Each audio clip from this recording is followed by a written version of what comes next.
Et si, le jour le plus important de votre vie, tout s'écroulait sous vos yeux? Et si, vêtu de blanc, le cœur plein de promesses, vous appreniez que vous avez été trahi et largué quelques minutes avant de dire « je le veux ». C'est exactement ce qui est arrivé à Lucia. Mais ce à quoi personne ne s'attendait, c'est ce qui est arrivé ensuite. Alors que tout semblait perdu, un parfait inconnu s'est approché d'elle et lui a fait la plus incroyable des propositions. À partir de ce moment, un retournement de situation que personne n'aurait pu prédire s'amorce. Trahison, pouvoir, ascension et un amour né de l'improbable. Restez jusqu'à la fin, car cette histoire vous touchera du début à la dernière seconde. Le bruit des pas résonne sur le marbre du bureau d'enregistrement, et Lucia s'efforce de garder sa posture. Sa robe blanche, sans paillettes ni dentelle, tombait légèrement à ses pieds. Elle voulait quelque chose de simple, de pratique, qui n'attire pas l'attention plus que nécessaire. Elle a toujours pensé que le plus important était le moment, pas le spectacle. À côté d'elle, sa marraine consultait sa montre pour la 3e fois en 5 minutes. Lucia resserra le petit bouquet de roses blanches à chaque seconde de silence. « Il n'est jamais en retard », murmura-t-elle, plus pour elle-même que pour les autres. « Il s'est peut-être égaré jusqu'à l'hôtel », dit la marraine en essayant de paraître légère. Mais le sourire qu'elle força n'était pas convaincant. Lucia rit, mais c'est un rire vide, presque automatique. Sa poitrine se sentait comprimée par quelque chose d'invisible. Il n'y avait toujours pas de musique, pas de fleurs, pas de photographe. Juste des voix étouffées, le murmure de conversations discrètes et une horloge de plus en plus agressive dans sa précision. 15 minutes, dit la marraine en regardant son poignet. Ce doit être un problème de vêtements, ou peut-être de voiture, répondit Lucia en ajustant le bouquet avec des doigts tremblants. 20 minutes, 30 minutes. Les regards commencent à changer. De l'attente à l'inquiétude, du silence respectueux au chuchotement presque indiscret. Lucia ne voulait regarder personne, mais elle sentait chaque regard peser sur sa peau. « Il sera là », dit-elle presque à voix basse, comme si le fait de le répéter le rendait vrai. C'est alors qu'elle réalisa le visage de sa marraine. Son regard était fixe, immobile, verrouillé sur l'écran du téléphone portable. Ses yeux sont écarquillés et sa respiration est suspendue. « Qu'est-ce qu'il y a ?» demande Lucie, la voix brisée, le cœur battant. La marraine hésite. Elle cherche ses mots, mais n'en trouve aucun. Elle tourna simplement l'écran vers Lucia. Là, l'image figea le monde autour d'elle. C'était lui. Bras dessus, bras dessous avec une autre femme. Le large sourire, l'arrière-plan de l'aéroport et la légende. Prêt pour un nouveau départ. Lucia sent ses genoux vaciller. Elle n'est pas tombée, mais quelque chose en elle l'a fait. L'air semble s'évaporer, les sons deviennent lointains. Le bouquet trembla dans ses mains et un pétale blanc tomba lentement sur le sol. La chute de ce minuscule fragment semblait marquer le moment exact où tout était fini. « Ce n'est pas possible », murmura-t-elle. Lucia essaya la marraine. « Il est parti », dit-elle, les yeux toujours fixés sur l'image. Il a choisi de l'accompagner. Les voix des invités sont devenues du bruit. Les chuchotements deviennent des vagues. Les expressions vont du choc à la pitié, comme s'ils assistaient tous à un film qu'ils ne voulaient pas voir. Lucia est restée debout. Elle ne pleurait pas, mais à l'intérieur, quelque chose s'était brisé en 1000 morceaux. Ce n'était pas seulement la douleur, c'était l'humiliation. C'était la honte qui s'échappait d'elle sous le regard de dizaines de personnes. « Tu vas t'en sortir, ma chérie », murmure sa marraine en essayant de lui toucher le bras. Mais Lucia recula. Elle ne voulait pas de réconfort. Pas à ce moment-là. Elle ouvrit la bouche pour respirer, mais l'air semblait trop épais. « Il n'a même pas eu le courage de me le dire », murmura-t-elle. L'image de l'homme avec lequel elle avait rêvé de partager sa vie était maintenant celle d'un lâche qui avait choisi de s'enfuir avec une autre femme, sans prévenir, sans dignité. 8 ans de vie commune, 8 ans de promesses et de projets jetés aux oubliettes. Lucia leva les yeux et fit le tour de la pièce. C'est alors qu'elle le vit. Un homme à la posture ferme, debout de l'autre côté, qui observait tout. Il ne faisait pas partie de la cérémonie, il ne faisait pas partie des invités, mais son regard n'était pas de la pitié, C'était de l'intérêt, intense, agité. L'espace d'un instant, ses yeux rencontrèrent les siens. Et Lucia, même si elle ne savait pas pourquoi, ne s'est pas détournée. John ne savait pas pourquoi il s'était arrêté.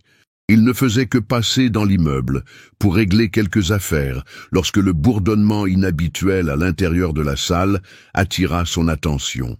Des gens bien habillés dans une atmosphère tendue, des chuchotements étouffés, des regards choqués. Et au centre de tout cela, une femme en blanc. Elle se tient seule, tenant un bouquet tordu dont les pétales jonchent le sol. Ses yeux étaient perdus, mais il n'y avait pas de larmes. Quelque chose en elle, peut-être la façon dont elle refusait de s'effondrer même face à l'abandon public, le fit s'arrêter. Elle n'est pas comme les autres, pensa-t-il. John observa encore quelques secondes. Les invités commencent à se disperser. Certains s'approchèrent d'elle, essayant de la consoler, d'autres se contentèrent de la regarder de loin, avec cette curiosité propre à ceux qui aiment un scandale qui ne les concerne pas. Il fait un pas en avant, puis un autre. Il ne savait pas trop pourquoi il allait vers elle, mais il le faisait. « Tu mérites mieux que ça », dit-il d'une voix ferme en s'arrêtant devant elle. Lucia le regarda, confuse. Ses yeux étaient rouges, mais elle ne pleurait pas. Son corps tremblait légèrement. « Qui es-tu » demanda-t-elle, encore hébétée. « Quelqu'un qui te propose un choix », répondit-il sans hésiter. « M'épouser. Maintenant. » Le silence autour d'eux semblait engloutir tous les bruits. La marraine, toujours aux côtés de Lucia, écarquilla les yeux. Les quelques invités restants se regardèrent les uns les autres, essayant de comprendre s'il s'agissait d'une plaisanterie. « Qu'est-ce qu'il y a ?» dit à peine Lucie. « J'ai dit, épouse-moi maintenant, ici même !» Jean maintint sa posture, son ton de voix sans dévier de sa fermeté. Lucie recula d'un pas. « Tu es fou. Je ne sais même pas qui tu es. C'est absurde. Je ne plaisante pas. » « Et tu le sais, répondit-il, les yeux fixés sur les siens, je te donnerai un nouveau départ, protection, et personne ne te regardera plus jamais avec pitié. » Lucia laissa échapper un rire nerveux. « C'est de la folie. Je viens d'être abandonné devant l'hôtel, et tu penses pouvoir arranger les choses ?» John fit un pas en avant, réduisant la distance qui les séparait. « Je ne te propose pas un conte de fées. Je vous offre une porte de sortie. Tu peux partir d'ici humilié. Ou tu peux partir d'ici en tant que ma femme. » Lucia le fixa pendant de longues secondes. Son esprit lui criait que c'était de la folie, que cet homme pouvait être n'importe quoi. Mais quelque chose dans cette proposition avait du sens. C'était de la folie, oui, mais il y avait quelque chose de libérateur. « Pourquoi ?» demanda-t-il, la voix plus ferme. « Pourquoi moi ?» John respire profondément, comme s'il s'attendait à cette question. « Parce que j'ai besoin d'une femme. » « Et toi, tu as besoin d'une chance de repartir à zéro. » Elle ne répondit pas tout de suite. Ses yeux cherchaient l'image sur le téléphone portable de sa marraine. Le marié et Mariana, souriant, prêts pour un nouveau départ. Lucia se retourne vers Jean, un inconnu, mais il n'a pas détourné le regard. Il ne semblait pas vouloir la sauver, mais la respecter. Une offre, pas une aumône. « C'est pour de vrai ?» murmure-t-elle, comme si elle se parlait à elle-même. « L'inscription est encore possible, nous avons une chance, mais c'est vous qui décidez. » Lucia sentit son cœur battre la chamade. Ce n'était pas de l'amour, ce n'était pas une émotion, c'était une décision, et cette fois, elle prendrait la sienne. « Ok, » dit-elle enfin, « allons-y. » La voiture glissa doucement sur une longue route de pierre, bordée d'arbres parfaitement alignés. À l'intérieur, le silence règne. Lucia regarde par la fenêtre, essayant d'absorber tout ce qui s'est passé au cours des dernières heures. Elle portait encore sa robe de mariée, bien qu'elle ne soit plus qu'un lointain souvenir d'une vie qui n'existait plus. Jean reste silencieux, les mains sur le volant et le regard sur la route. Il n'y avait pas de précipitation dans ses gestes, pas d'anxiété, juste de la maîtrise. Il semblait savoir exactement ce qu'il faisait, comme si tout avait été planifié à l'avance. Lorsque le portail du domaine s'ouvrit, Lucia sentit sa poitrine se serrer. Le manoir devant eux était immense, imposant, avec une architecture classique et des colonnes soutenant l'entrée. Tout y respirait la puissance, mais pas le confort. Lorsque la voiture s'arrêta, John sortit le premier. Un employé apparut presque instantanément pour ouvrir la porte de Lucia. Celle-ci hésita une seconde avant de sortir. L'air de la nuit était frais, mais chargé de tension. En montant les marches jusqu'à l'entrée, elle eut l'impression de pénétrer dans un autre monde. L'intérieur de la maison était encore plus impressionnant. Le sol en marbre blanc reflétait les lumières dorées d'un gigantesque lustre. Des escaliers en bois sombre menaient au deuxième étage, et les meubles semblaient sortis d'un catalogue de luxe. « Je vais leur demander de vous préparer une chambre », dit John en enlevant sa veste et en la tendant à un autre membre du personnel. Lucia se tourna lentement vers lui. « Une chambre ?» demanda-t-elle, la voix basse. « Oui, vous pouvez choisir ce que vous préférez », répondit-elle, comme si c'était la chose la plus normale au monde. « On dirait que je vais rester quelques jours. » Jean la dévisagea un instant, puis hocha légèrement la tête. « C'est peut-être exactement ça, un séjour jusqu'à ce que nous sachions où nous allons. » Lucia voulut répondre, mais ne trouva pas les mots. Tout lui paraissait surréaliste. Elle avait épousé un homme qu'elle connaissait à peine. Elle se trouvait maintenant dans un manoir qui ressemblait plus à un musée, et elle dormirait dans une chambre, séparée de lui. L'employé indiqua un couloir sur la droite. Elle le suivit, essayant encore de tout assimiler. La chambre était grande, avec un grand lit, de lourds rideaux et une salle de bain en marbre. Dans un coin, un miroir en pied reflétait son image, toujours dans sa robe de mariée. Elle s'approcha lentement du miroir. Ses yeux étaient légèrement rouges, ses cheveux commençaient à sortir de leur chignon et sa robe était froissée. Mais il y avait quelque chose de différent dans son regard, quelque chose de plus dur, comme si elle avait vieilli d'une décennie en quelques heures. Elle enlève ses boucles d'oreilles, puis son collier. Elle enlève sa robe avec des gestes lents, presque cérémonieux. Il ne lui restait plus que son caraco de soie en dessous. Elle s'assit sur le bord du lit et posa ses coudes sur ses genoux, les mains sur son visage. Les murs étaient silencieux, et le silence était brutal. Quelques heures plus tard, alors qu'elle était déjà au lit, incapable de dormir, elle entendit frapper doucement à la porte. Une seconde plus tard, sa voix. « Tout va bien ?» Elle ne répond pas tout de suite. Puis elle a dit fermement « Tout va aussi bien que possible quand on épouse un étranger. » De l'autre côté, il est resté silencieux un moment. Puis il répondit « Bonne nuit, Lucia », et il s'en alla. Elle ferma les yeux et laissa la fatigue l'envahir.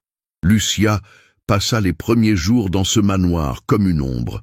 Elle marchait dans les couloirs, regardait les tableaux et les meubles anciens, sans vraiment s'approprier quoi que ce soit. Le personnel l'accueille avec formalité, l'appelle « Madame », comme si elle était déjà scellée, mais tout lui semble provisoire. À l'heure des repas, John est ponctuel et sobre. Il s'assoit de part et d'autre d'une longue table, où les assiettes arrivent dans les mains de serveurs silencieux. Il parle peu, mais observe beaucoup. « Tu t'adaptes » lui demanda-t-il un soir, alors qu'il coupait la viande dans son assiette avec une précision chirurgicale. « Je ne sais pas encore si je dois m'adapter » répond Lucia, sans lever les yeux. « J'ai l'impression de vivre la vie de quelqu'un d'autre. »« C'est peut-être le cas, » dit John, « mais c'est peut-être l'occasion de découvrir qui tu es vraiment. » Lucia posa ses couverts et croisa les bras, le regardant un peu plus fermement pour la première fois. « Tu parles comme si tu me connaissais. Ce n'est pas encore le cas, mais je regarde. Ce n'est pas rassurant, » dit-elle en haussant un sourcil. John se contente de sourire de travers et retourne à son assiette. Les jours suivants ont apporté de petits changements. Lucia demanda à visiter le jardin de la propriété. Elle passa des heures à marcher parmi les plantes, à sentir les fleurs, à essayer de faire taire ses pensées. Un matin, elle est tombée sur une pièce dont les étagères étaient remplies de livres. Il en prend un au hasard et s'installe dans un fauteuil près de la fenêtre. Elle lit pendant des heures, sans se rendre compte du temps écoulé. C'est là que John l'a trouvée ce soir-là. « Vous aimez lire ?»« Et depuis que je suis enfant, » répondit-elle, sans lever les yeux de son livre. Il resta un moment dans l'embrasure de la porte, puis entra lentement. « Tu n'as pas la même allure qu'à ton arrivée. » Tout le monde change après avoir été abandonné devant l'autel, j'imagine, dit-elle, sans ironie, juste avec une sincérité nue. Jean se rapprocha tout en gardant une distance respectueuse. Ce n'est pas que ça. Tu es plus centré, moins perdu. Lucia ferma soigneusement le livre et le posa sur ses genoux. Peut-être que je commence à me rappeler qui j'étais avant de passer 8 ans à être la moitié de quelqu'un. Il y eut un bref silence. John acquiesça, comme si cela avait un sens. La semaine suivante, Lucia a été invitée à accompagner John à un événement social. Elle accepte à contre-cœur. Elle avait besoin de sortir de la bulle silencieuse qu'était devenue le manoir. Elle porte une longue robe noire, simple mais élégante. Ses cheveux sont attachés et son maquillage est léger. Lorsqu'elle monte dans la voiture à côté de John, celui-ci la regarde en silence pendant quelques secondes. « Tu es magnifique. » Elle n'a pas dit merci. Elle s'est contentée de tourner son visage vers la fenêtre, mais la raideur de sa poitrine s'est un peu atténuée. Lors de l'événement, les flashs s'allumaient à chaque pas. Les gens chuchotaient, analysaient, jugeaient. Mais Lucia garde la tête haute. Elle marche d'un pas ferme, tenant le bras de John comme si c'était naturel. « Ils nous regardent tous », murmure-t-elle, en souriant discrètement aux personnes présentes. Ils voient une femme qui ne s'est pas brisée lorsqu'ils ont essayé de la détruire, répondit John à voix basse. Lucia ne répondit pas, mais à l'intérieur, une étincelle jaillit. La salle de bal était bondée, des vêtements raffinés, des champagnes élevés et des sourires calculés remplissaient la salle. Lucia circulait parmi les invités avec un naturel surprenant, sa robe bordeaux soulignant sa nouvelle posture. Jean l'observe de loin, comme on suit l'éclosion d'une force inattendue. Elle est seule un instant près du bar, lorsqu'elle sent une présence derrière elle. Elle n'a pas besoin de se retourner pour savoir de qui il s'agit. « Tu as l'air différente », dit une voix familière, grave et ferme. Lucia porte le verre à ses lèvres et boit une gorgée avant de répondre. « Bien sûr que je suis différente. » Elle se retourna lentement. Il était là, l'homme qui avait laissé une traînée de ruines sur l'autel, mais il n'était plus le même à ses yeux. Ou peut-être qu'il l'était, et que c'était elle qui avait changé. « Tu n'as jamais aimé ces événements », poursuivit-il en regardant autour de lui, visiblement mal à l'aise. « Et tu n'as jamais aimé voir les autres grandir », répondit-elle, avec un léger sourire qui cachait 1000 mots. John, le premier, essaya de garder son regard fixe. Mais il y a quelque chose dans la posture de la jeune femme qui le déstabilise. Ce n'est pas la même femme que celle qu'il a connue. Ce n'était pas celle qui pleurait en silence, qui acceptait des miettes d'attention. C'était une femme à part entière. « J'ai fait une erreur, » dit-il enfin. « Je le sais. » Lucia acquiesça lentement. « Tu le sais vraiment. » Il fit un pas en avant. « Mais je sais que tu as encore des sentiments pour moi. » Elle rit, d'un son court et peu doux. « La femme qui t'aimait est morte sur cet autel. » La phrase fut prononcée sans hésitation. Il n'y avait pas de douleur, seulement une certitude. John déglutit. Il cherche quelque chose à dire, mais elle ne lui laisse pas la place. « Tu n'es pas là pour moi. Tu es ici parce que tu ne peux pas supporter de me voir heureuse sans toi. Je te connaissais avant tout ça, avant ce théâtre. Et tu as eu ta chance, tu l'as gâchée. Maintenant, regarde où je suis, et regarde où tu es. » Il a essayé de lui toucher le bras, mais elle s'est éloignée. « Non, John, tu n'as plus ce droit. » Derrière elle, une autre présence s'approchait. John, l'actuel, marchait avec le calme de quelqu'un qui savait exactement ce qui se passait.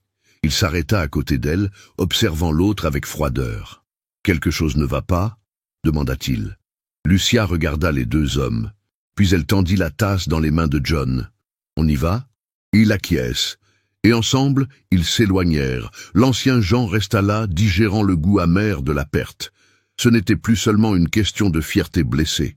Il s'agissait de reconnaître qu'il avait laissé partir quelque chose qui ne reviendrait jamais. Lucia ne s'est pas retournée. Elle n'hésita pas non plus à quitter le hall, John à ses côtés. Dehors, dans la faible lumière du jardin, elle poussa un léger soupir. « J'ai cru que j'allais trembler. »« Mais tu n'as pas tremblé, » dit John. « Non, parce qu'il n'a plus aucun pouvoir sur moi. » John la regarde pendant quelques secondes. Puis, il se contenta de dire « C'est bien. » Les rumeurs ont commencé par des chuchotements, de petites notes sur des blogs à potins, des titres ambigus dans des rubriques sociales, des insinuations selon lesquelles le mariage entre Lucia et John n'était qu'une stratégie, un contrat, un acte pour protéger des intérêts. Lucia a lu le premier titre par un matin silencieux alors qu'elle sirotait son café seule sur le balcon. De la mariée abandonnée à l'épouse d'un millionnaire, hasard ou plan. L'acidité des mots ne la surprend pas, mais elle lui fait mal. Parce que maintenant, ce n'était plus seulement elle qui était jugée. C'était le lien qui, bien que né de l'inattendu, commençait à sembler plus réel chaque jour. Lorsque John entra dans la pièce, il remarqua l'expression de la jeune femme. « Ils ont commencé », dit-elle en lui montrant son téléphone portable. Il le lit en silence. Il ne posa aucune question.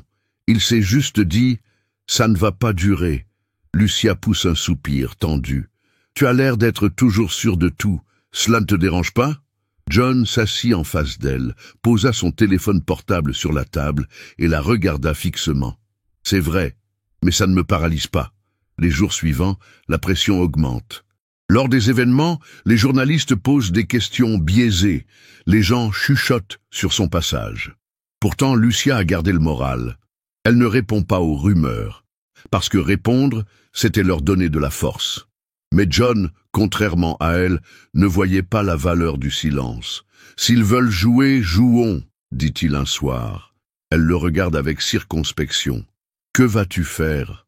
Protéger ce qui m'appartient. » Ces mots la surprennent. « Ce qui est à moi. » Il le dit naturellement, sans arrogance, comme quelqu'un qui énonce un fait. « Tu me vois comme ça ?» demanda-t-elle. « Comme quelque chose qui t'appartient ?» John hésite une seconde. « Pas comme tu le penses. Mais oui, tu es ma femme, et personne n'a le droit de te manquer de respect impunément. » 2 jours plus tard, la réponse est arrivée. Pas de manière explosive, mais avec précision. Un célèbre journaliste a divulgué des documents secrets sur les fraudes commises par John. L'ex. Contrat surévalué, trahison révélée, alliance corrompue.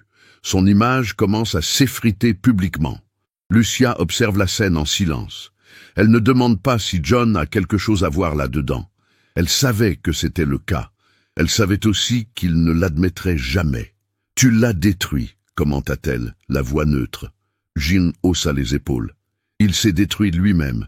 Je n'ai fait qu'accélérer le processus. Elle ne sait pas si elle approuve. Mais elle ne pouvait nier qu'il y avait quelque chose de rassurant à savoir, qu'avec lui, elle n'était pas sans protection. Quelques jours plus tard, lors d'un autre événement public, un journaliste s'est approché d'elle. Il a essayé de l'approcher avec des insinuations. Beaucoup disent que votre mariage n'est qu'une façade, qu'en réalité, Lucia l'interrompt avec un sourire serein. La vérité finit toujours par éclater, et je n'ai pas besoin de prouver quoi que ce soit. Ma vie parle d'elle-même. La vidéo de la réponse est devenue virale. Les commentaires affluent de toutes parts. Pour la première fois, elle a senti qu'elle n'était pas seulement vue. Elle était respectée. Ce soir-là, dans la voiture à côté de John, elle regarde par la fenêtre en silence. « Veux-tu que je mette de l'ordre dans ce qui reste ?» demande-t-il avec bonhomie. Elle tourne son visage vers lui. Il sourit. « Tu as réussi. » Et elle reposa sa tête sur la vitre, pour la première fois sans le poids du passé sur ses épaules. La nuit tombait silencieusement sur le manoir, mais à l'intérieur de la bibliothèque, une faible lumière dorée éclairait le fauteuil où Lucia feuilletait un livre sans le lire. Ses doigts glissent sur les pages, mais son esprit est loin. Depuis le dernier événement, le regard de Jean sur elle a changé. Il n'était plus seulement dans l'analyse, ni dans le respect. Il y avait quelque chose d'autre, quelque chose qu'elle ne voulait pas nommer, mais qu'elle ressentait. Il est entré à l'improviste, comme toujours. Ses pas étaient calmes, sa posture ferme. « Je m'attendais à vous trouver ici », dit-il. Lucia leva les yeux, mais ne parla pas. Elle ferma son livre et croisa les jambes. Attendant, Jean s'approcha lentement et s'arrêta devant elle. « J'ai beaucoup réfléchi à la façon dont tout cela a commencé. »« Moi aussi, » répondit-il en essayant de garder une voix neutre, « et je me suis rendu compte de quelque chose. » Il s'arrêta une seconde, comme s'il pesait chacun de ses mots. Quand je t'ai vu ce jour-là, j'ai agi sous le coup de l'impulsion. Mais ce n'était pas seulement une impulsion, c'était de l'instinct. Lucia fronce légèrement les sourcils. L'instinct de quoi? Pour ne pas te laisser te briser, pour l'empêcher de te définir. Elle prit une grande inspiration et baissa les yeux un instant. Et maintenant, voulez-vous toujours garder la distance confortable d'un contrat? John s'approcha d'un pas. Ses yeux rencontrèrent les siens avec intensité. Non.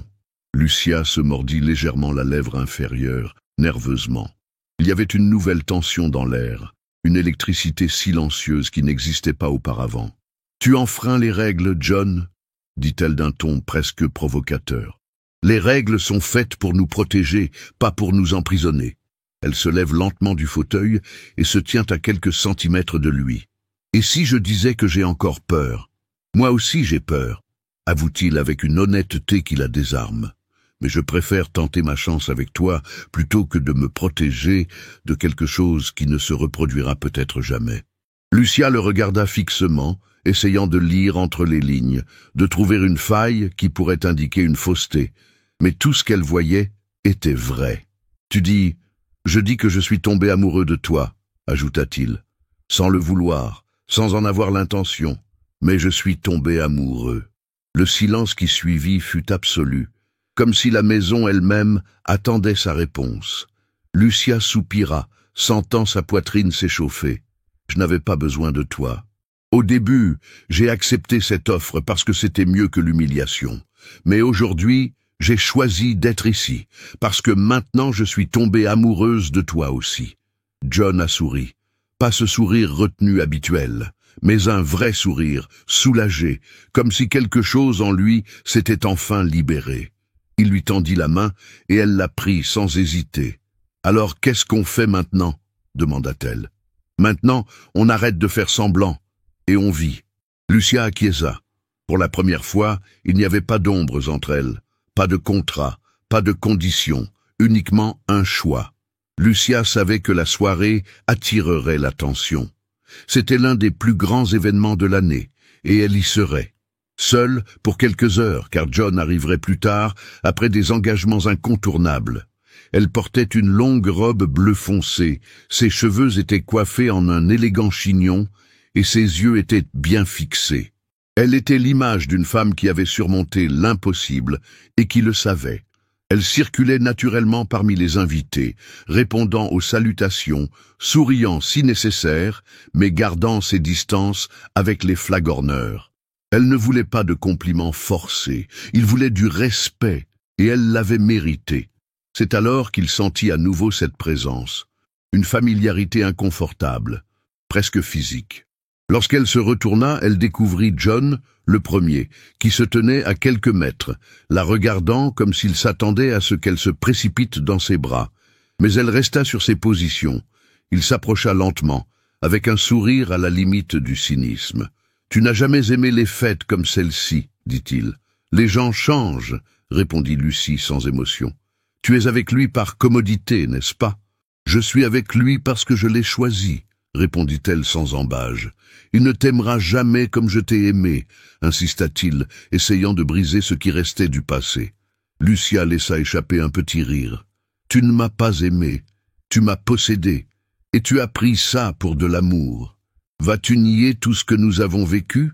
Non, je vais l'honorer. J'en ai tiré des leçons, et c'est pourquoi je sais que je ne veux pas le revivre. John s'approche d'un pas, la voix basse. Il est encore temps. Nous pouvons recommencer. Tu n'en as pas besoin. Mais moi, j'en ai besoin, dit-elle fermement. Et la différence entre vouloir et avoir besoin est tout ce que tu n'as jamais compris. John la regarde, perplexe. Je t'ai vraiment perdu, n'est-ce pas? Tu m'as perdu au moment où tu as choisi quelqu'un d'autre et que tu as continué à penser que j'attendrais. Il essaya de répondre, mais n'y parvint pas.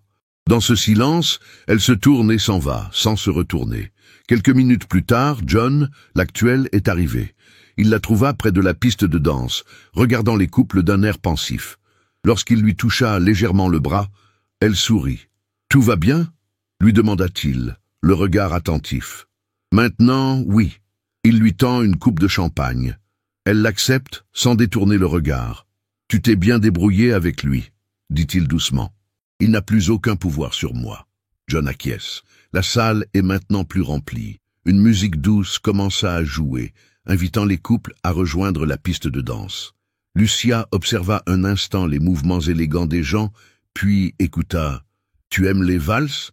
Elle le regarda avec surprise. « Je n'en ai jamais vraiment dansé. » John lui tendit la main, sérieux, mais avec un petit clin d'œil discret. « Alors, il est temps d'apprendre. » Lucia hésite une seconde. Puis elle posa sa main sur la sienne.